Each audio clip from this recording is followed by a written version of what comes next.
Oui, merci, Monsieur le Président, mes chers collègues. Il faut l'avouer, les comptes régionaux avaient bénéficié d'une légère embellie en 2021.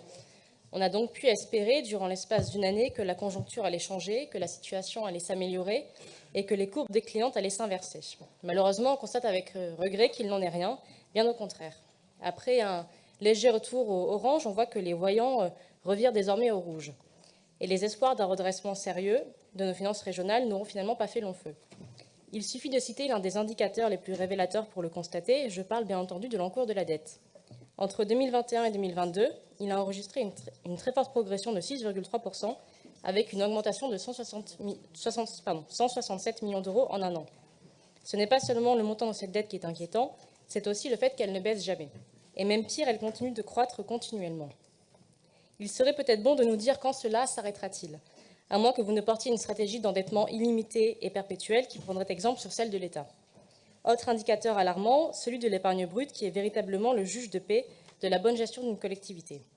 Là aussi, on voit que l'épargne brute se contracte de 3,5% en 2022, augmentant ainsi la capacité de désendettement de la région. Nous passons donc de 5,6 ans à 6,2 ans, et 6,2 ans, c'est symbolique, car c'est une capacité de désendettement qui dépasse la durée d'un mandat.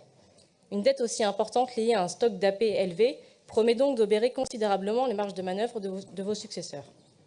2023 ne fait que confirmer cette tendance dangereuse, 725 millions d'euros d'emprunts supplémentaires, dans un contexte de forte augmentation des taux d'intérêt, et donc une capacité de désendettement qui promet de s'approcher des 10 ans, soit l'un des pires ratios de France métropolitaine. Vous ne ferez croire à personne qu'il s'agit là d'une gestion saine de la région. On peut tout à fait entendre les besoins de financement des régions françaises, les besoins d'aide aux professionnels, aux particuliers, les investissements stratégiques, mais pourquoi cette tendance à l'emprunt ne serait localisée qu'en Nouvelle-Aquitaine et pas dans la plupart des autres régions françaises qui ne mobilisent pas autant de dettes?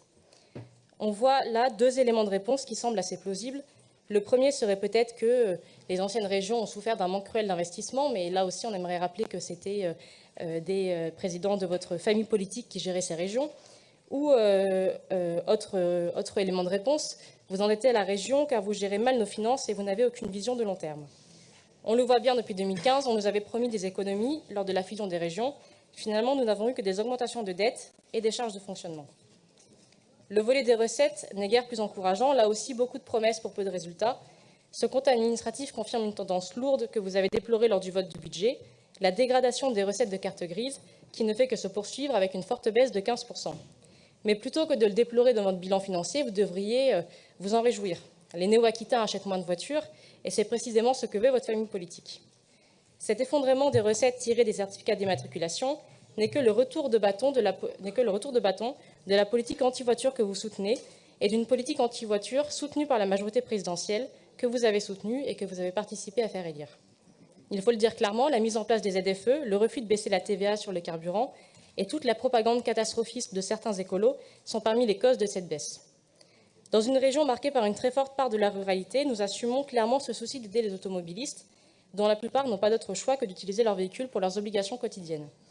Oui, nous maintenons notre volonté de baisser la part régionale des taxes sur les cartes grises et le carburant, mais contrairement à vous, nous ne voulons pas mener une politique de discrimination des automobilistes, dont les conséquences se révèlent finalement bien plus néfastes pour les finances régionales que le serait la baisse des taxes que nous réclamons.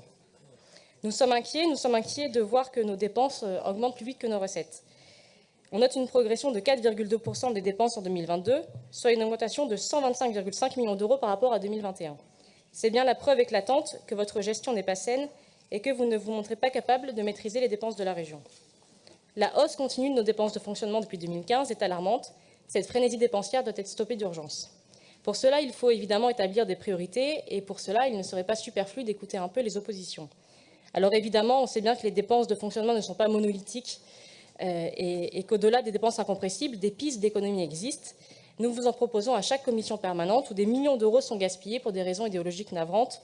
Je vais en citer quelques-unes, mais vous les connaissez. Dans la politique culturelle d'abord, la région sert bien souvent de tiroir-caisse à des projets politisés, obscènes ou même parfois quelquefois stupides. En 2022, ces subventions ont représenté 54,6 millions d'euros. Vous le rappelez vous-même, 330 manifestations culturelles soutenues. C'est plus que du volontarisme, c'est surtout la preuve que vous êtes dans l'incapacité de faire des choix.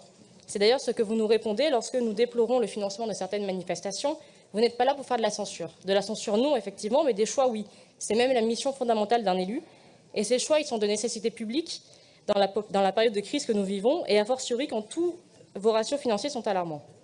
Autre gaspillage, celui de la coopération internationale, une coopération à sens unique qui a englouti l'année dernière plus de 7 millions d'euros au Burkina Faso, à Madagascar, au Vietnam ou encore au Sénégal. Dans la politique de la ville également, qui ne donne aucun résultat et qui continue d'engloutir des millions d'euros chaque année. Sur le poids financier que représente la hausse des coûts de l'énergie sur notre budget, je rappelle que c'est la majorité présidentielle que vous avez soutenue qui a refusé d'étendre le bouclier tarifaire aux collectivités comme la nôtre. Pour une maîtrise des coûts de l'énergie, il faudrait sortir du marché européen, comme nous le proposons depuis des mois au Rassemblement national. Lors des débats sur le vote du budget primitif de cette année, nous vous avions appelé à la vigilance. Cette vigilance est d'autant plus nécessaire que ce sont les néo-aquitains qui finiront par payer ces mauvais choix. Nous venons de le voir en début d'année avec l'augmentation de 10% du prix de la carte grise. Et lorsqu'il faudra rembourser la dette de la région, ce sont des investissements qu'il faudra sacrifier.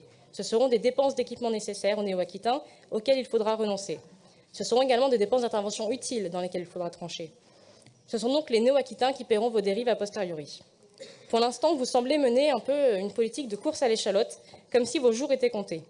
La gauche régionale nous paraît semblable à un malade sentant la faim, qui dilapide son argent et celui des autres dans des remèdes miracles de charlatans inefficaces et dérisoires. Le mourant, enfin certains mourants en tout cas, se fichent pas mal de laisser à leurs successeurs une dette colossale, puisqu'ils ne seront plus là pour l'assumer. Il est vrai que la fin semble proche eu égard aux récents résultats des élections, mais il nous appartient d'ores et déjà d'empêcher le déluge annoncé avant cette échéance.